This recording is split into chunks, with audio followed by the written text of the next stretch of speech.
तो smurf attack का concept क्या होता है, इसमें भी आप कौन से पैकेट्स यूज कर रहे होते हैं? ICMP packets. एंड आईसीएमपी के कौन से पैकेट्स आप यूज करते हैं यहाँ पे? ब्रॉडकास्ट। आईसीएमपी में ब्रॉडकास्ट पैकेट्स होते हैं। ब्रॉडकास्ट पैकेट सभी को पता है क्या करते हैं, राइट? ब्रॉडकास्ट पैकेट का काम होता है नेटवर्क को कंजेस्टेड बनाना। आपका नेटवर्क पे काम चल रहा होगा, और अगर आप उस नेटवर्क, आपको पता है नेटवर्क के लिए सबसे खतरनाक, आप लोगों ने नेटवर्किंग पढ़ी है तो इतना पता होगा आप लोगों को कि नेटवर्क के लिए सबसे खतरनाक जो कौन सी जो चीज होती है वो ब्रॉडकास्ट पैकेट्स होते हैं। इसी की वजह से आप वीलैन का यूज करते हैं, इसी की वजह से आप फिर मल्टीपल स्विचेस रखते हैं और भी बहुत सारी चीजें करते हैं ताकि ब्रॉडकास्ट ना हो, ब्रॉडकास्ट पैकेट्स इंक्रीज ना हो आपके नेटवर्क के अंदर, क्योंकि वो आपके नेटवर्क को कंजेस्टेड बनाते हैं। तो अटैकर का यहाँ पर ऑब्जेक्टिव यही होता है, वो यहाँ पे ब्रॉडकास्ट पैकेट सेंड करता है ताकि जो नेटवर्क है वो कंजेस्टेड हो जाए। उस नेटवर्क पे कोई भी नॉर्मल ऑपरेशन आपके परफॉर्म ना हो पाए, क्योंकि पूरे नेटवर्क में अटैकर ने ब्रॉडकास्ट पैकेट्स को स्प्रेड कर रखा होगा। तो वो जो अटैकर जिस आईपी से भेजेगा वो आईपी भी आप स्पूफ कर सकते हो। मतलब जरूरी नहीं कि आपको अपनी आईपी डालनी है वहाँ पे, वो आईपी भी आप स्पूफेबल किसी की भी आईपी आप डाल सकते हो। ठीक है। तो जो भी अटैक आप परफॉर्म करोगे उसमें आपकी आईपी नहीं जाएगी। और डेस्टिनेशन आईपी क्या होगी? Broadcast packets. डेस्टिनेशन आईपी क्या होगी? ब्रॉडकास्ट ब्रॉडकास्ट एड्रेस होता है, जैसे हर एक नेटवर्क का लास्ट एड्रेस क्या कहलाता है? उसका ब्रॉडकास्ट एड्रेस। तो मान के चलिए आप जैसे जिस भी नेटवर्क से आप कनेक्टेड हैं, जैसे ग्लोबल हैकिंग से कनेक्टेड हैं, तो हमारे केस में हमारा ब्रॉडकास्ट एड्रेस क्या होगा? हम्म, तो जैसे इस नेटवर्क का आईपी इस तरीके से आता है, राइट? ये सब नेट है इस तरीके का। तो इसमें ब्रॉडकास्ट एड्रेस क्या होगा? आखिरी एड्रेस यहाँ का क्या होगा? Last address 255। तो ये आपको ब्रॉडकास्ट पैकेट्स की जगह यूज करना है, और इस अटैक को सिर्फ आप नेटवर्क के अंदर परफॉर्म करते हैं, क्योंकि नेटवर्क को आपको कंजेस्टेड बनाना होता है। तो कंजेस्टेड मतलब उसका एक तरीके से ट्रैफिक इंक्रीज करना नेटवर्क का। कंजेस्टेड बनाना मतलब जैसे रोड होते हैं आपके, तो रोड पे ट्रैफिक जब इंक्रीज होता है तो रोड कंजेस्टेड हो जाती है, वैसे ही नेटवर्क की जो बैंडविड्थ है उसको कंजेस्टेड बनाने के लिए आप नेटवर्क पे ट्रैफिक इंक्रीज कर देते हैं। Good morning। ठीक है, तो वो ट्रैफिक इंक्रीज करने के लिए आपको ये अटैक परफॉर्म करना पड़ेगा। तो ये ब्रॉडकास्ट पैकेट्स का यूज करके आपके नेटवर्क को नेटवर्क के अंदर ट्रैफिक इंक्रीज कर देता है ताकि बाकी लोग कम्युनिकेट नेटवर्क के अंदर ना कर पाए।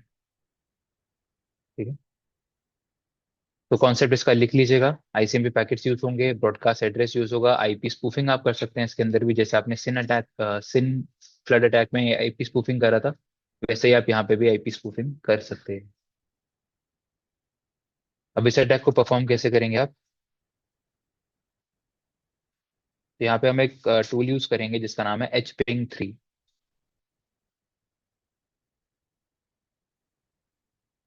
इसके अलावा बहुत जगह इसको यूज आप कर सकते हो, पैकेट क्राफ्टिंग टूल है बेसिकली।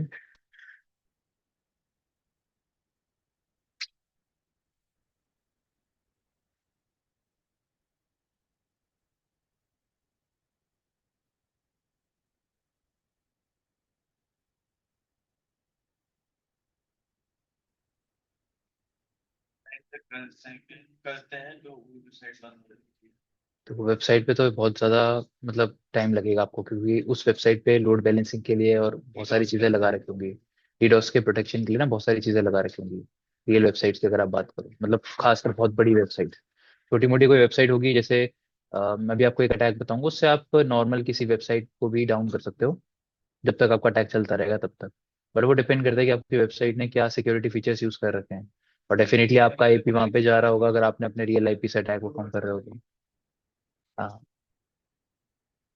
देखो, क्लाउड पे जो वेबसाइट्स होती है उसमें ऑलरेडी लोड बैलेंसिंग और बहुत सारी चीजें कॉन्फ़िगर की जाती है। लेकिन ऐसा नहीं है कि मैंने आपको यही बताया था स्टार्टिंग में डॉस अटैक के, कि ये एक ऐसा अटैक है जो परफॉर्म किया जा सकता है किसी भी डिवाइस पे। अगर आप अटैक का एम्पलीट्यूड बढ़ा दो, मैं भी एक डिवाइस से अटैक कर रहा हूँ, मैं अगर उसी समय पे 10 डिवाइसेस से अटैक करने लगूंगा तो जो चीज शायद 10 घंटे में होनी होगी वो 1 घंटे में हो जाएगी। हाँ। रिसोर्सेज तो आपकी देखो, क्लाउड में भी अलग अलग फीचर्स होते हैं। जैसे एक फीचर होता है जिसको बोलते हैं आप लोड बैलेंसिंग। वो आपका लोड बैलेंस करता है कुछ लिमिटेड सर्वर्स पे। आपने मतलब जैसे आपने रिक्वेस्ट भेजना स्टार्ट किया तो वो रिक्वेस्ट किसी लोड बैलेंसर पे जाके हिट करी, उस लोड बैलेंसर ने उस रिक्वेस्ट को आगे मान के चलो 3 सर्वर थे, तीनों पे रिडायरेक्ट कर दिया आधी आधी रिक्वेस्ट को, कि हाँ कुछ रिक्वेस्ट पहले सर्वर पे, दूसरे पे, तीसरे पे। ये लोड बैलेंसर का काम होता है। बट लोड बैलेंसर्स हमेशा, अब लोड बैलेंसर भी सर्वर पे ही भेज रहे हैं ना ट्रैफिक, तो सर्वर्स अभी भी ओवरवेल्म हो सकते हैं अगर आप उस पे अटैक ज्यादा परफॉर्म कर लो। हो सकता है कि आपने इतना ज्यादा अटैक परफॉर्म कर दिया, इतने ज्यादा पैकेट भेज रहे हो कि वो जो तीनों सर्वर थे वो तीनों सर्वर ही डाउन हो गए। तो ये चीज डिपेंड करती है कि आप कितनी देर तक अटैक कर रहे हो, कितने ज्यादा डिवाइसेस से अटैक कर रहे हो। तो ये एक ऐसा अटैक है जिससे बड़ी बड़ी कंपनियां भी खतरे में हमेशा रहती ही हैं। उनको फायरवॉल रूल्स मॉनिटरिंग करने के बाद ही ये चीजें हटाई जाती हैं, जब उनको उनके नेटवर्क पे कोई रियल टाइम में मॉनिटरिंग कर रहा होता है ना, तभी इन चीजों को प्रोटेक्ट किया जा सकता है, अदरवाइज नहीं कर सकते आप प्रोटेक्ट इस अटैक को। अमेजोन के बहुत सारे सर्वर्स पे अभी कुछ 2 साल पहले की बात है, उनपे डीडोस अटैक परफॉर्म हुआ था जिससे उनके सर्वर्स डाउन हो गए थे। ये होता रहता है ये चीज। तो उस पर्टिकुलर अटैक को, इसलिए इसे अटैक करना नॉर्मली जब बग बाउंटी वगैरह करते हैं या कुछ भी करते हैं, आप आगे जाके करोगे वेबसाइट्स पे अटैक वगैरह, मतलब बग्स आइडेंटिफाई करने का ट्राई करोगे ना, तो वहां पे सबसे पहले ये चीज एंड में लिखी होती है, कोई भी पेनिट्रेशन टेस्टिंग असेसमेंट में या किसी भी बग बाउंटी असेसमेंट में डॉस अटैक को परफॉर्म करना अलाउ नहीं होता है, क्योंकि उसको परफॉर्म करके आप डाउन कर सकते हो सर्वर को, कंपनी को भी पता है। वल्नरेबल है ही, मतलब वल्नरेबल क्या है, ये एक सिस्टम है हमारा, आप सिस्टम हमारा सारी लोड थोड़ी की झेल सकता है, लिमिटेड लोड ही झेलेगा ना। तो इसलिए ये एक ऐसा अटैक है जो परफॉर्म हो ही सकता है, बस डिपेंड करता है कि आप कितनी डिवाइसेस से अटैक परफॉर्म कर रहे हो। कंप्यूटर को बनाते हैं, हाँ, तो वो परमानेंट डॉट हो सकता है। बिल्कुल हो सकता है भाई। जैसे आपने पहले डीडोस अटैक परफॉर्म किया, डीडोस अटैक में अब आपने पैकेट्स का साइजिंग मतलब जो भी था सब कुछ भेज रहे हो, जैसे भेज रहे हो तो आपने 2-3 घंटे तक भेजते रहे, तो वो मैंने डॉस अटैक हो जाएगा, क्योंकि उसका जो हार्डवेयर है वो हीट अप करने लगेगा। अब आपका सिस्टम अगर चीजें उसके पास रिक्वेस्ट आ रही हैं, तो कहीं ना कहीं वो अपने प्रोसेसिंग पावर को, अपने जो हार्डवेयर रिसोर्सेज है वो यूज कर रहा होगा उस रिक्वेस्ट को रिस्पॉन्स करने के लिए। और जब ये काम करेगा आपका सिस्टम, तो वो हीट अप होना स्टार्ट ऑटोमेटिकली हो जाएगा। आप अपने सिस्टम पे ही थोड़े टाइम के लिए चला के देखोगे ना, 15-20 मिनट के लिए, हाफ एन आवर के लिए, तो आपका सिस्टम का फैन स्टार्ट हो जाएगा। ये चीजें होती हैं, आप करके देखना। हाफ एन आवर 1 घंटे के लिए चला के देखो तो आपका सिस्टम का जो फैन है वो स्टार्ट हो जाएगा। बाकी डिपेंड करता है कि आपके सिस्टम पे और कितने काम चल रहे हैं। अगर वीएम चल रहा होगा तो और जल्दी हीट होने के चांसेस हैं। अगर आपकी मशीन पे कोई और सर्विस चल रही होगी, आजकल तो ब्राउजर इतने सारे टैब ओपन करके आप लोग रखते हो, तो उससे भी आपका सिस्टम स्लो होने लगता है। तो ऐसी कुछ चीजें अगर आपके सिस्टम पे हैं, तो उससे आपके ऊपर अटैक और जल्दी पॉसिबल होता है। तो ये वाला जो अटैक है वो नेटवर्क को टारगेट करता है बेसिकली, क्योंकि यहाँ पे आप ब्रॉडकास्ट पैकेट्स के स्टॉर्म को जनरेट करते हो। स्टॉर्म मतलब एक बहुत मतलब large amount of broadcast packets हम लोग जनरेट करते हैं। इसके लिए हम लोग एक बहुत पॉपुलर टूल यूज करेंगे जिसका नाम है H-Ping 3। अब ये सिर्फ आप इसके लिए यूज नहीं कर सकते हो, आप इसको चाहे इसको यूज करके आप अलग अलग तरीके के अटैक परफॉर्म कर सकते हो। इसको इसके थ्रू आप पिंग ऑफ डेथ भी परफॉर्म कर सकते हो, इसके थ्रू आप सिन फ्लड अटैक भी परफॉर्म कर सकते हो, क्योंकि ये एक पैकेट क्राफ्टिंग टूल है। पैकेट क्राफ्टिंग टूल मतलब आप इसको जिस तरीके का पैकेट बनाने के लिए बोलोगे, ये उस तरीके का पैकेट आपके लिए बना देगा। पैकेट मतलब उसमें आप आईसीएमपी मैसेजेस डालना चाहते हो, टीसीपी मैसेजेस डालना चाहते हो। जैसे इसका आप लोग हेल्प मेन्यू चेक करो। तो यहाँ पे आपको अलग अलग तरीके के पैकेट्स जनरेट करने के ऑप्शन मिल जाएंगे। जैसे सबसे पहले बात करते हैं, अगर आपको रॉ आईपी जनरेट करनी है, आईपी मोड, आप इसको यूज कर सकते हो। रॉ आईपी मतलब कुछ भी रैंडम आईपी आपके लिए जनरेट कर देगा। दूसरा है, अगर आपको आईसीएमपी पैकेट्स भेजने हैं, जैसे अभी हम लोग जो ये अटैक परफॉर्म करेंगे, उसमें मैं कौन सा मोड यूज करने वाला हूँ, Q1, क्योंकि हम लोग कौन से पैकेट्स भेजेंगे, जो मैंने बताया था स्मर्फ अटैक में आप आईसीएमपी पैकेट्स के स्टॉर्म को भेजते हो, तो आप यहाँ पे 1 यूज करोगे। अगर आपको यूडीपी पैकेट्स भेजने हैं तो आप 2 यूज कर सकते हो। अगर इसके अलावा इसके थ्रू आप स्कैनिंग भी परफॉर्म कर सकते हो टारगेट के पर्टिकुलर पोर्ट्स को। जैसे यहाँ पे वो कितने पोर्ट स्कैन कर रहा है, 1 से लेकर 30 तक, 70 से लेकर 90 तक। और कौन से पैकेट्स के थ्रू स्कैन कर रहा है, कैपिटल S मतलब सिंक्रोनाइजेशन पैकेट। आप नीचे आके देखिए, कैपिटल S का मतलब कौन सा पैकेट यूज कर रहे हैं। आप जिसको मतलब टीसीपी के जो फ्लैग बोलोगे इसके पास सारे अवेलेबल हैं। जिस तरीके का डेटा आपको भेजना है, अगर आपको डेटा का साइज भेजना है कि मैं जो भी डेटा भेजना चाहता हूँ एक पैकेट के अंदर, उसका साइज कितना होना चाहिए बाइट्स में, आप यहाँ पे प्रोवाइड करके देखो। तो मतलब ये टूल नॉर्मली कंपनियां यूज करती हैं हाई लेवल टेस्टिंग के लिए, अगर उन्हें फायरवॉल पे टेस्टिंग करनी होती है, उनको अपने डिफेंसिव मैकेनिज्म पे टेस्टिंग करनी होती है, ताकि वो ये देख पाए कि क्या कोई उनको बाईपास कर सकता है, नहीं कर सकता है, उसके लिए ये वाला टूल यूज किया जाता है। काफी बहुत मतलब बहुत एडवांस टूल है, आप इसके बहुत सारे ऑप्शंस और कमांड्स को एक्सप्लोर कर सकते हो। तो यही मैंने बताया कि ये एक पैकेट क्राफ्टिंग टूल है, आप इसके थ्रू स्कैनिंग भी कर लो, आप इसके थ्रू जिस तरीके का पैकेट जनरेट करने के लिए बोलोगे। और हम लोग जो करेंगे वो क्या है, ये ऑप्शन हम लोग हर बार यूज करेंगे, क्योंकि हम लोग इसको डीडॉस के लिए यूज कर डॉस या डीडॉस के लिए यूज कर रहे हैं, राइट। तो हम लोग कौन सा ऑप्शन यूज करेंगे इसका, हाइफन हाइफन फ्लड, ताकि ये पैकेट्स के फ्लो को बनाए रखे, भेजता रहे पैकेट, जब तक इसको रोका नहीं जाएगा तब तक ये चलता रहेगा। समझ रहे हैं? तो अभी आपके लिए जो जो ऑप्शन जरूरी हैं इस अटैक को परफॉर्म करने के लिए, स्मर्फ अटैक को परफॉर्म करने के लिए, वो है सबसे पहले -1। ठीक है। दूसरा, हमें क्या करना है, आईपी स्पूफ करनी है, तो आप -A ऑप्शन यूज करोगे। एंड तीसरे नंबर पे आपको हाइफन हाइफन फ्लड प्रोवाइड करना है। इसकी कमांड कुछ इस तरीके से बन के आ जाएगी, आप लिखेंगे hping 3-1, उसके बाद आप बता दीजिए हाइफन हाइफन फ्लड, या हाइफन हाइफन फ्लड बाद में लगा देना, आप पहले स्पूफेबल आईपी प्रोवाइड कर दो। जैसे मेरा आईपी एड्रेस आ रहा है 117, तो मैं कुछ और प्रोवाइड कर देता हूँ, जैसे कि 68.250 कर देता हूँ प्रोवाइड, इसी नेटवर्क का आईपी है। ये स्पूफेबल आईपी वो यूज करेगा अटैक को परफॉर्म करने के लिए। उसके बाद आप यहाँ पे ऑप्शन दे दो वो आईपी जिसको, जो आपके नेटवर्क का ब्रॉडकास्ट एड्रेस है, जिसको भेजना है ये packet, destination IP. Destination IP क्या होगी आपके नेटवर्क की, 255, क्योंकि ये वो आईपी है जो हम लोग डेस्टिनेशन आईपी की जगह रखना चाहते हैं। तो सोर्स आईपी क्या रख देगा वो, 250, और डेस्टिनेशन आईपी रख देगा 255। इसके बाद आप लास्ट में लगा दीजिए हाइफन हाइफन फ्लड, ताकि ये जो पैकेट्स है वो कंटिन्यूसली वो भेजता रहे। समझ आया आप लोगों को? एक बार इसको स्टार्ट करते हैं, और पोर्टेबल देखना पड़ेगा। कोई और इस नेटवर्क से कनेक्ट करके स्नेपर स्टार्ट कर सकता है तो कर दो, अदरवाइज मैं ही करता हूँ, क्योंकि ये तो नेटवर्क पे हो रहा है। तो क्या कह रहे हो? हाँ, ये इस वाले से कनेक्टेड हूँ मैं, हैकिंग, ग्लोबल हैकिंग से।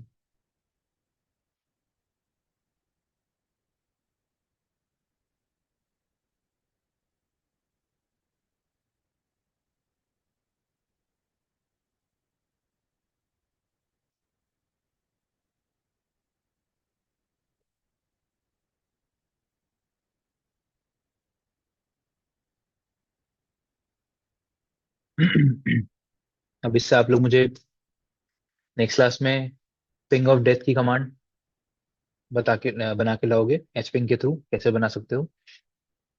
और दूसरा, सिन फ्लड अटैक, इसके बारे में, पोर्ट स्कैनिंग के लिए। देखिए, पोर्ट स्कैनिंग के लिए आपको यहाँ पे ऑप्शन दे रखे हैं, इसने प्रॉपर एग्जांपल ही दे रखा है, तो आप एचपिंग 3 लिख लीजिए, hyphen hyphen scan option use कर लीजिए, -8 लिख दीजिए यहाँ पे आप। जिन पोर्ट्स को स्कैन करना है वो पोर्ट नंबर डाल दीजिए, -S ऑप्शन लगा दीजिए कि सिंक्रोनाइजेशन स्कैन परफॉर्म करना है, और जिस डेस्टिनेशन को स्कैन करना है उसको, उसका आईपी या डोमेन नेम है वो दे दीजिए, जैसे अभी मैं करके दिखाया था। क्या है, समझा नहीं? अच्छा, ये वाला, ये पोर्ट ओपन करने के लिए होगा, लिसनिंग के लिए। लिसनिंग, जैसे आप नेटकेट वगैरह, जैसे आप लोग नेटकेट यूज करें ना, हाँ वैसे लिसनिंग के लिए ये वाला। नेटकेट यूज करा आप लोगों ने भी? कराया मैंने आप लोगों को भी, तो मैं करा दूंगा।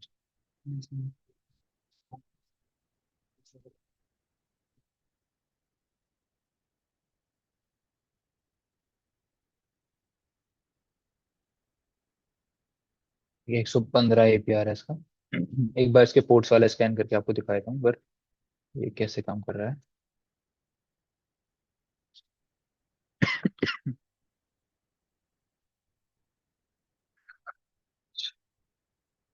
जैसे जो भी पोर्ट आपको स्कैन करना है, मान के चलिए मैंने देते यहाँ पे 20 से लेकर 100 के बीच में पोर्ट्स को स्कैन करना है, और टारगेट का आईपी।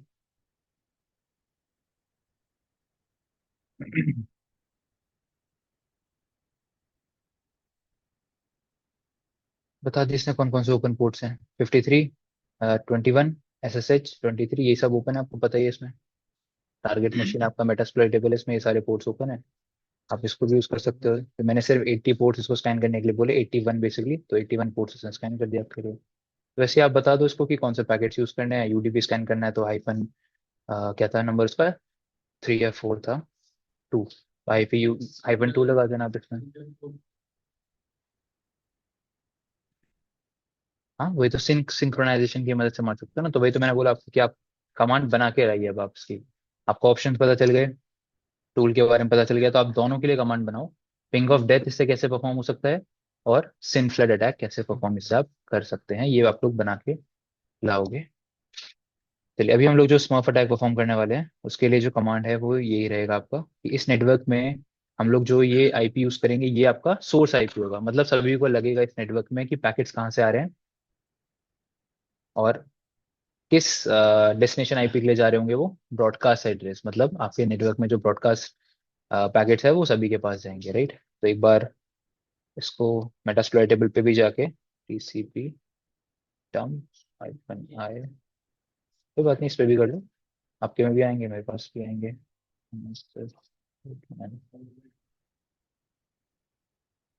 ठीक है, तो अब आप इसको एंटर करिए। तो ये पिंग करना इसने स्टार्ट कर दिया है। आ रहा है आपके पास भी? मेरे पास भी आ रहे होंगे, सभी के पास आएंगे जो भी इस नेटवर्क से कनेक्टेड है। और सोर्स आईपी किसका आ रहा है? 250 वाला, मेरा नहीं, 250 वाला। हाँ टीसीपी। अब ऐसी वायरशार्क पे स्निफिंग कर लो, मतलब इस नेटवर्क से जो भी लोग कनेक्टेड होंगे सभी के पास ये पैकेट्स आएंगे। अब आप इन पैकेट्स को जितने डिवाइसेस से कर रहे हो अटैक, या जितनी देर तक करोगे उतना जल्दी आपका नेटवर्क कंजेस्टेड होना स्टार्ट करेगा, क्योंकि नेटवर्क के लिए सबसे खतरनाक पैकेट्स आपके यही होते हैं, ब्रॉडकास्ट पैकेट्स। डिपेंड करता है कितनी देर तक आप चलाते हो, सब कुछ हो सकता है, डॉस अटैक से सारी चीजें पॉसिबल है, कोई भी सर्विस डाउन हो सकती है, बट डिपेंड करता है नेटवर्क, जिस नेटवर्क को आप टारगेट कर रहे हो उस पर किस तरीके के और भी सिक्योरिटी मैकेनिज्म लगाए गए हैं। फायरवॉल तो नहीं है, या कुछ ऐसी चीज तो नहीं लगाई जो ये सब चीजें रोक रहा हो, या फिर आप डायरेक्टली जितनी देर तक चलाओगे उतना जल्दी इसका इफेक्ट देखने के लिए मिलेगा आपको। इस अटैक से बहुत ज्यादा देखा है मैंने, मतलब मीटिंग वगैरह फिर, मतलब ये वाले पैकेट देख सकता है कोई भी, मतलब क्यों, यही वाले देखेगा ना। हाँ तो उनको भी दिख रहे होंगे, इनको भी दिख रहे हैं दोनों को। मतलब अब नेटवर्क से आप, क्योंकि मैंने सिंगल डिवाइस पे अटैक नहीं करा है, मैंने डेस्टिनेशन आईपी डाला था नेटवर्क का ब्रॉडकास्ट एड्रेस, वो मेरे सिस्टम से निकल के सभी के पास जाएंगे ऑटोमेटिकली इसके थ्रू, एक्सेस पॉइंट के थ्रू। समझ आया? तो इसको आप लोग ट्राई, इसको रोकने के लिए कंट्रोल सी कर दीजिए आप लोग। कंट्रोल सी करेंगे तो ये अटैक आपका वापस से रुक जाएगा। समझ आया? तो इसको ना आप लोग थोड़ा एक्सप्लोर करो, टूल को बहुत कुछ कर सकते हो आप इस टूल के थ्रू।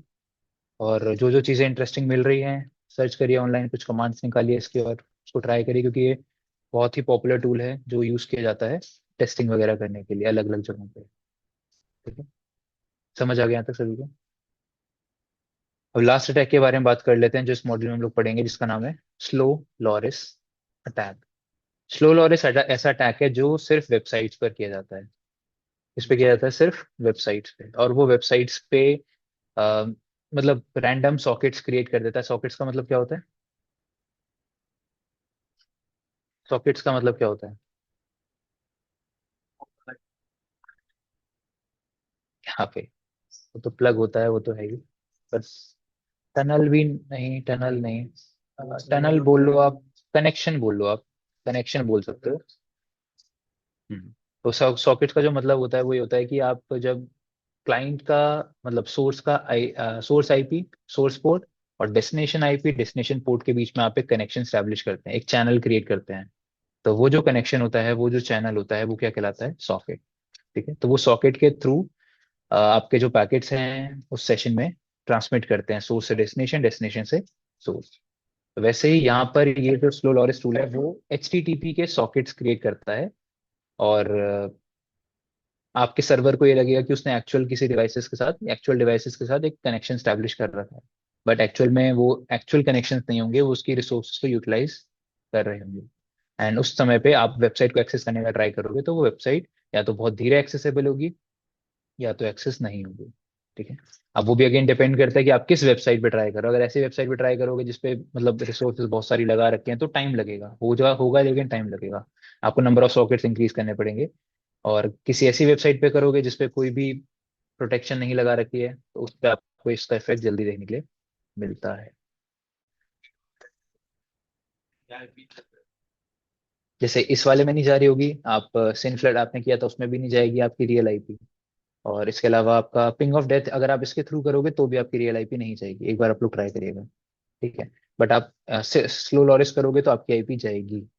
तो फिर आप अपने सिस्टम्स में प्रॉक्सी सेटअप कर सकते हो ताकि आपका रियल आईपी ना जाए, जिस भी मशीन से, जिसका भी अपने तौर के साथ कर सकते हो, ताकि उसके थ्रू आपका कनेक्शन जाए और जो भी लास्ट नोड होगा उसका आईपी उनके पास पहुंचेगा। तो और में तीन नोड्स होते हैं बेसिकली जिससे ट्रैफिक आपका आगे जाता है, तो जो भी लास्ट नोड होगा ना उससे वो आईपी उनको दिखाई देगा, बाकी आईपीस नहीं दिखाई देंगी।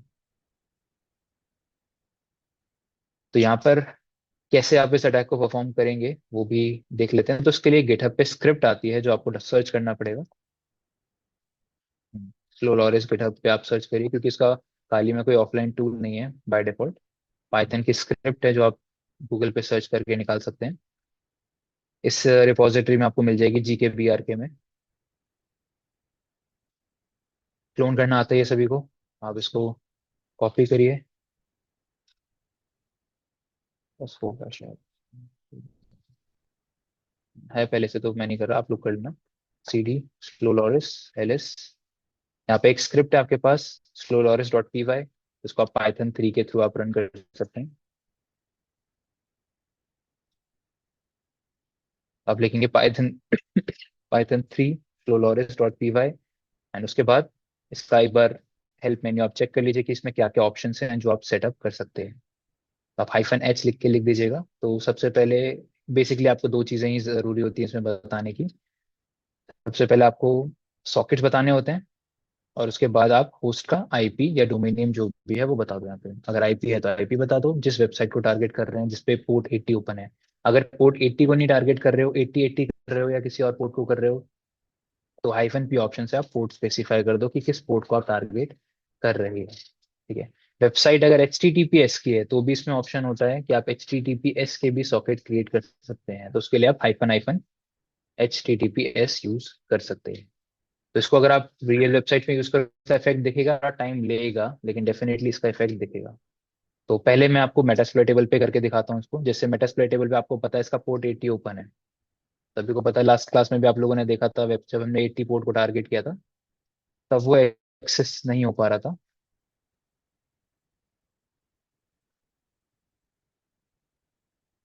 जैसे अभी ये ओपन हो रही है वेबसाइट, राइट? तो एक बार वापस जाते हैं और इस अटैक को एक बार स्टार्ट करते हैं। तो आपको क्या क्या देना है, सॉकेट्स बताने हैं। अब सॉकेट्स आप यहाँ पर, मैंने जितना ट्राई किया है, ज्यादा सॉकेट्स दोगे तो ये काम ही नहीं करता है। तो ये 300 to 400 के बीच में अगर आप इसको सॉकेट्स प्रोवाइड करोगे तो ये वर्क करता है। बाकी आप लोग एक बार ट्राई कर लेना, अगर इसमें कुछ अपडेट किए गए होंगे तो शायद आपके में ज्यादा सॉकेट्स भी कर ले। सॉकेट्स मतलब कितने कनेक्शन इस्टेब्लिश करने वाला है आपके सर्वर के साथ। देन आप बता दीजिए आईपी एड्रेस। जैसे अगर आईपी एड्रेस है तो आईपी एड्रेस दे दो टारगेट का। अगर आपके केस में वेबसाइट है कोई, नो डोमेन नेम है उसका, तो डोमेन नेम आप यहाँ पे प्रोवाइड कर सकते हैं। तो ये उतने सॉकेट्स क्रिएट करेगा आपके टारगेट वेब सर्वर के अगेंस्ट पोर्ट 80 पर। तो वेट करते हैं थोड़ा सा।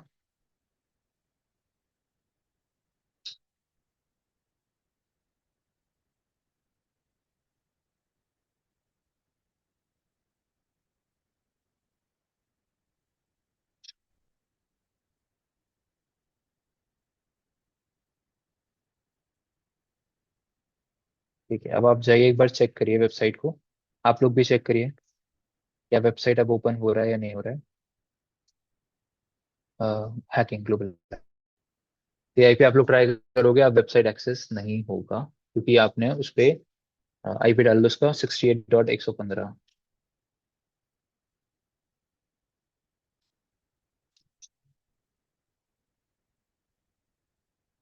ये आपको दिखेगा site can not be reached. HTTP डाल देना अदरवाइज नहीं आएगा। और जैसे ही बंद करूंगा अटैक को तो ये दोबारा से चालू हो जाएगी। एक बार आप लोग पहले चेक कर लो जिनको करना है चेक।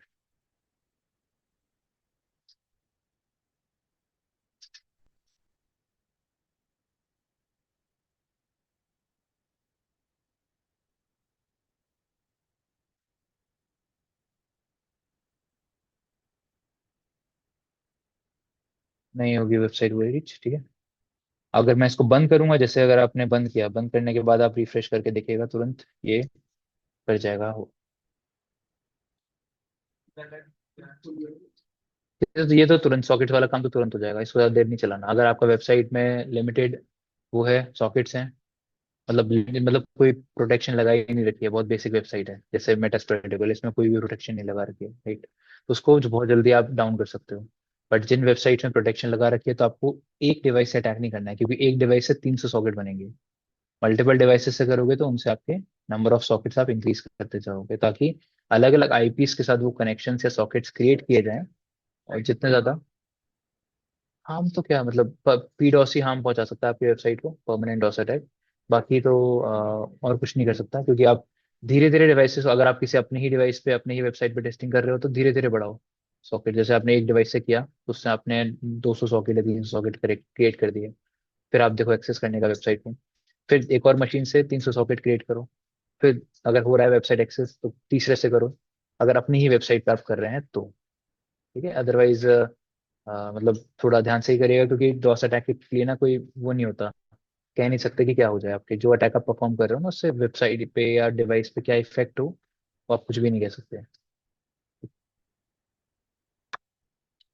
तो आप इसको किसी वेबसाइट पे आप ट्राई करके देख सकते हैं, बट ध्यान रखिएगा वेबसाइट्स पे ज़्यादा देर तक मत चलाइए, क्योंकि पब्लिक वेबसाइट्स होती हैं, उनको पता चल जाता है कि आपका आईपी क्या है क्या नहीं है, तो वो चीज़ आप लोग थोड़ा यहाँ पे कैसे सॉकेट क्या करते हैं। सॉकेट हाँ हाँ, कैसे सॉकेट्स काम से। तो वेबसाइट होगी वो अपने आप को कैसे प्रेजेंट करते हैं load balancing, load balancing load balancing से देखो सॉकेट सिर्फ लोड बैलेंसिंग, अभी जैसे लोड बैलेंसिंग से क्या होगा कि आपके जो सॉकेट्स होंगे ना वो डिवाइड हो जाएंगे। जैसे अभी मैं 300 सॉकेट बेच रहा था यहाँ पे, तो वो 300 सॉकेट्स एक एक डिवाइस में मतलब जो भी जितने भी डिवाइसेस होंगे उसमें डिवाइड हो जाएंगे, तो इतने एक सर्वर्स साथ आपके पास। जाएंगे एक साथ जाएंगे ट्रैफिक कंट्रोल हो जाएगा इस हाँ, तरीके जैसे लोड बैलेंसर उसके नीचे 3 डिवाइस हैं, तो वो 100 100 100 सब में डाल देगा। आपको 3 डिवाइसेस से करोगे तब जाके वो 900 पैकेट्स उन तीनों डिवाइसेस को ओवरवेलम करेगा। से सर्वर डाउन अगर ज्यादा होंगे तो फिर आपको उतने डिवाइस, वैसे तो नॉर्मली 2 या 3 सर्वर ही रखते हैं नॉर्मली लोग, लोड बैलेंसिंग का लोड बैलेंसर के नीचे। अदरवाइज गूगल या फेसबुक जैसी बड़ी कंपनियां वो रख सकती हैं, क्योंकि उनको पता है उनके नॉर्मली ट्रैफिक इतना ज्यादा होता है, और उस समय कोई अटैक परफॉर्म करने लगा तो फिर प्रॉब्लम आ सकती है उनके सर्वर्स में, तो वो ज्यादा सर्वर रख सकते हैं। ऑटो स्केलिंग का कॉन्सेप्ट यूज होता है इसके अलावा, फिर कि अगर आपका एक सर्वर डाउन हो जाए, तुरंत के तुरंत कुछ टाइम के बाद, मतलब कुछ सेकेंड्स या 1 2 मिनट के अंदर वो दूसरे एक नया सर्वर क्रिएट कर देता है, वो होता है ऑटो स्केलिंग के अंदर। ऑफिस ठीक है, तो ऑटो स्केलिंग का कॉन्सेप्ट यही होता है कि आपका एक सर्वर तो वो बैकएंड को डाउन बनाता हो जाए, रहता है वो वो बनाता वो रहेगा आपका, और जैसे ही लोड कम हो जाएगा तो वो सर्वर को बंद करना स्टार्ट कर देगा जो भी उसने क्रिएट करे होंगे। जैसे हम रोज अटैक करेंगे किसी पब्लिक पे यहाँ के बारे से कनेक्ट करेंगे किसी पब्लिक पे अमेजोन वाला फ्लिपकार्ट कुछ भी तो हमारी आईपी पब्लिक वाली जाएगी तो पब्लिक पब्लिक आईपी वाली जाएगी। अगर मैं ट्रेस करें तो इंटरनेट पे दिखाएगी वो हाँ, इस यही का मतलब कुछ भी वे करे तो हमारी लोकेशन क्या आएगी ये वाली हाँ, इसी मतलब आईपी का एग्जैक्ट पिन पॉइंट लोकेशन नहीं होती है, इस जो ये पब्लिक आईपी है ना हमारी, ये आईएसपी ने या जिसका भी, ये स्पेक्ट्रा या एयरटेल जिसका भी है ना, उस आईएसपी ने जिस एरिया के अंदर इस आईपी को रखा होगा ना, जिस एरिया के अंदर डिवाइस, क्योंकि आपको जो आईपी मिलती है वो सिर्फ आपके लिए नहीं होती है। टावर से नहीं, टॉवर नहीं, वो तो मोबाइल कनेक्शन का काम होता है। आपको जो आईपी मिलती है वो सिर्फ आपके लिए नहीं होती है, वो और भी लोग यूज कर रहे होते हैं, उसको डिवाइड किया जाता है अलग अलग पार्ट्स में आपके एक ही आईपी को। तो एक आईपी हो सकता है कि 2 3 ऑर्गेनाइजेशन साथ में मिलकर यूज कर रही हूँ, तो वो जो ऑर्गेनाइजेशंस हैं, जैसे यहाँ पे बैंडविड्थ को ना डिवाइड कर देते हैं ये लोग। अभी आप लोगों ने शायद आपकी क्लास में था या किसी क्लास में मैं ट्रेस रूट कर रहा था, तो यहाँ पे एक प्राइवेट आईपी अलग से निकल के आ रही थी, तो वो मल्टीपल ऑफिसेस के कनेक्शन को एक साथ लेके जा रही होगी। तो 3 4 ऑफिसेस मान के चलो आप एक आईपी को यूज कर रहे होते हैं, एक पब्लिक आईपी को, तो वो जो पब्लिक आईपी है वो इस एरिया के बारे में बता देगी कि हाँ नोएडा सेक्टर 62 63 के बीच में कहीं वो है। अब यहाँ तक को इन्फॉर्मेशन मिल जाएगी, अगर इससे ज्यादा इन्फॉर्मेशन चाहिए तो जो स्पेक्ट्रा वाले हैं उनको कांटेक्ट करेंगे और वो आपकी इन्फॉर्मेशन दे देगा कि स्पेक्ट्रा ने ये आईपी किस पर्टिकुलर कंपनी के लिए इस पर्टिकुलर टाइम पे दे रखी है। वो आपके बारे में बता सकता है कि भाई ये 3 4 कंपनी है जिसका इंटरनेट सर्विस आप ले रखे हो। आपने स्पेक्ट्रा का ले रखा है, एयरटेल का ले रखा है, तो एयरटेल कांटेक्ट करेंगे, वो आपकी इन्फॉर्मेशन देगा, उसके बाद फिर आपके बारे में। एयरटेल वाले के पास तो सब कुछ है, वो आपको सारा ट्रैफिक आप पता कर पाते हैं कि सोर्स आईपी क्या है, कहाँ तक आपका पैकेट क्या है, वो सब निकाल लेते हैं वो लोग। क्योंकि आपका पैकेट, आपका अगर मतलब जो कम्युनिकेशन हम लोग कर रहे होते हैं ना, वो ये सब हेडर्स वगैरह इंक्रिप्ट नहीं होते हैं उसका, वो हेडर्स को एन्क्रिप्ट करने के लिए अलग प्रोटोकॉल आती है, IPsec, internet protocol security. IPsec आप यूज करके वो सारी कम्युनिकेशन को भी सिक्योर कर सकते हो, बट उसके लिए फिर आपको अलग कॉन्फ़िगरेशन करनी पड़ती है, वो भी पब्लिक सर्वर्स की रिक्वायरमेंट के साथ।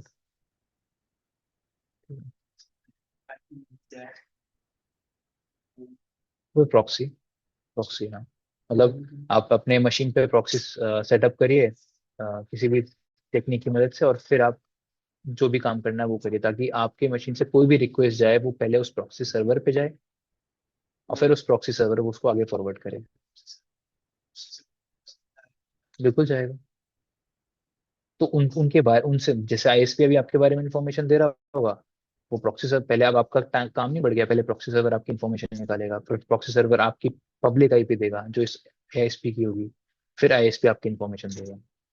तो एक स्टेप आपने बढ़ा दिया, मतलब एक काम बढ़ा दिया। अब इतना छोटा मोटा अगर आपने काम किया होगा तो इतना कोई भी ध्यान नहीं देता है प्रॉक्सीज पे। जैसे कोई इसको पता चल जाता है ना कि भाई प्रॉक्सी सर्वर यूज किया गया है, तो इतना फिर वो नहीं करते हैं इतना, क्योंकि उनको पता है कि बहुत ज्यादा मेहनत लगेगी। पहले प्रॉक्सी वालों से आईएसपी की इन्फॉर्मेशन निकालो, फिर आईएसपी वालों से जिनका नेटवर्क था उनकी इन्फॉर्मेशन निकालो। है तो होते हैं, मतलब बहुत सारी टेक्निक्स है। आप आईपी जंप भी प्रॉक्सी का ही यूज करता है, नाम अलग अलग है, सब प्रॉक्सी का यूज करते होते हैं। प्रॉक्सी चेंज भी इसमें ही होता है, काली के अंदर। हाँ, प्रॉक्सी चेंज के थ्रू आप कोई भी कमांड रन करके देखो तो उसमें आपका आईपी नहीं जाता फिर। नहीं, ऑनलाइन फ्री प्रॉक्सीज भी अवेलेबल होती हैं, बट सारी फ्री प्रॉक्सी काम नहीं करती हैं। तो पेड प्रॉक्सी भी आपको मिल जाते हैं, उसके लिए आपको सब्सक्रिप्शन लेना पड़ता है उनका, कि कितनी प्रॉक्सीज आप चाहते हैं एक महीने के लिए। देखो, पेड वाली लोगे तो वो हमेशा काम करेगी, बट अगर फ्री वाली देखोगे, आप ऑनलाइन सर्च करोगे, बिल्कुल चेंज करनी पड़ेगी कौन सी समय चल रही है कौन सी नहीं चल रही है। और वो ये भी नहीं है कि हमेशा चले जो प्रॉक्सी सर्वर आप यूज कर रहे हो। हम अटैक करके पीछे वाला जाती है। बिल्कुल, होता ही है ये चीज़ है, क्योंकि फ्री प्रॉक्सीज प्रॉपरली सपोर्ट आपको प्रोवाइड नहीं करते। वो तो लक की बात है कि चलती रहे वो बहुत टाइम तक, अदरवाइज तो बंद हो जाती है। ठीक है, और प्लस इसमें भी आपके पास ऑप्शन है कि आप प्रॉक्सी होस्ट प्रोवाइड कर दो। जैसे इसी टूल में भी आपके पास ऑप्शन है, यहाँ पे आपको दिख रहा है ना प्रॉक्सी होस्ट। यहाँ पे आप होस्ट का आईपी डाल दो कि कहाँ से आपका ट्रैफिक लेके जाना है, जो भी फ्री प्रॉक्सी या पेड प्रॉक्सी आपने ली है उसका आईपी डाल दो, किस पोर्ट से जाना है ट्रैफिक वो बता दो। तो इस समय फिर डेस्टिनेशन के पास आपका आईपी नहीं जाएगा, डेस्टिनेशन पे उस प्रॉक्सी का आईपी जाएगा जिस प्रॉक्सी को आपने ऑनलाइन फ्री उठाया है, या आप जैसे भी उठा रखा है वैसे। तो मतलब टूल अच्छा है, आप इसको यूज करके ट्राई कर सकते हो, बट वही है थोड़ा, जब तक चीजें प्रैक्टिकली एक इन्वायरमेंट के अंदर टेस्ट नहीं किया जाता तब तक उसको बाहर आप टेस्ट मत करिए किसी पब्लिक वेबसाइट पे, वो भी बहुत ज्यादा देर तक के लिए। ठीक है, क्योंकि एथिकल हैकिंग यही बात आपको बताता है कि चीजें सारी पता होनी चाहिए, बट किस चीज को कब यूज करना है, कैसे यूज करना है, ताकि आप अपने आप को भी प्रोटेक्ट कर पाओ। ऐसा नहीं कि टैग आपने कर दिया और फिर आप ही उसके मतलब आपके ऊपर ही फिर वो एक्शन लेने लगेंगे। तो गलत चीजें करने का कोई फायदा वैसे भी नहीं है। पता होनी चाहिए सारी टेक्निक, हाँ, बट कैसे यूज करना है वो आपके ऊपर है। ठीक है, तो इसको भी आप एक बार ट्राई करके देख लीजिएगा, सोलोरिस, जो प्रैक्टिकल आपका इसके अंदर था। इसके अलावा जो एक लास्ट अटैक डॉस का है वो मैं आपको बताऊंगा जब लोग वायरलेस मॉड्यूल्स की बात करेंगे, जो नेटवर्क के अंदर वायरलेस नेटवर्क पे किया जाता है। उससे क्या होता है कि आपके डिवाइसेस डिस्कनेक्ट हो जाते हैं नेटवर्क से, डीऑथेंटिकेशन अटैक। ठीक है, तो आपके डिवाइसेस डिस्कनेक्ट हो जाते हैं, तो उससे क्या होता है कि वो डिवाइसेस नेटवर्क से कम्युनिकेट कनेक्ट नहीं हो पाते हैं, कम्युनिकेट तो छोड़ो, कनेक्ट ही नहीं हो पाएंगे वो डिवाइसेस। समझ आया आप लोगों को? तो डॉस डीडॉस ये कॉन्सेप्ट आपको पता होने चाहिए, इन चार अटैक के बारे में पता होना चाहिए, इनकी कमांड पता होनी चाहिए। एंड एक बार लास्ट में हम लोग वो चीज़ और डिस्कस कर लेते हैं कि काउंटर मेजर्स क्या क्या हो सकते हैं डॉस के लिए, मतलब कंपनियां डॉस अटैक से कैसे बचा सकती हैं, पॉसिबल काउंटर मेजर्स क्या हैं, क्योंकि 100% इनसे प्रोटेक्ट करना पॉसिबल नहीं है। 100% करना है तो आपकी मॉनिटरिंग अच्छी होनी चाहिए। अगर आपने सॉक टीम इम्प्लीमेंट कर रखी है, या आप अपने आपने अपने कंपनी का जितना भी ट्रैफिक है वेबसाइट का या जो भी पब्लिक सर्वर्स हैं, उन सारे ट्रैफिक को आप मॉनिटर कर रहे हैं टाइम टू टाइम, कोई रियल बंदा टाइम मतलब 24/7 आपकी कंपनी के सिस्टम्स पे मॉनिटरिंग कर रहा है, तो वो इन चीज़ों को प्रोटेक्ट कर सकता है, क्योंकि उनको सारी रिक्वेस्ट पता चलेंगी। आप उनके पास रूल्स कहाँ से आते हैं? डिफेंसिव डिवाइसेस की मदद से। जैसे कि डिफेंसिव डिवाइसेस मतलब जैसे फायरवॉल्स हो गया, स्पेशली आपके आईडीएस अलर्ट जनरेट करके आपको देते हैं, आईपीएस हो गए। तो ये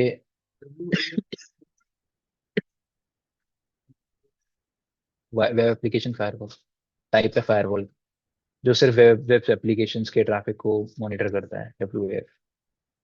एसक्यूएल इंजेक्शन करते हैं, WAF और आईडीएस एसक्यूएल क्या, कोई भी आप वेब एप्लीकेशन का अटैक परफॉर्म करोगे ना, तो वेफ उसको मॉनिटर करता है, मतलब अगर कंपनी ने लगा रखा होगा तो। अगर नहीं लगा रखा होगा तो फिर तो आप भेज सकते हो जो भी पैकेट भेजना हो। बहुत सारे क्लाउड फ्लेयर का आता है खुद का, तो मतलब बहुत सारे ये ऑप्शंस अवेलेबल होते हैं।